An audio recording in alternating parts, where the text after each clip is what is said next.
Hello everyone. Didn't see you there. Today I'm going to show you how to model the Xbox Series X in Autodesk Maya.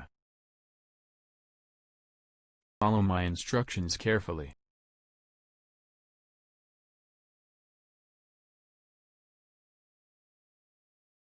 Make a cube and then make it longer.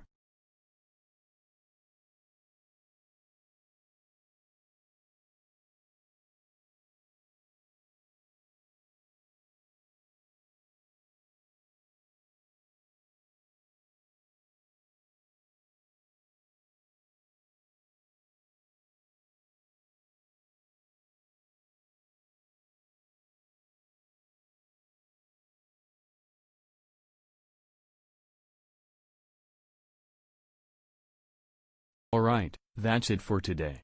Thanks for watching this tutorial. Please like and subscribe and smash that bell like he owns you money.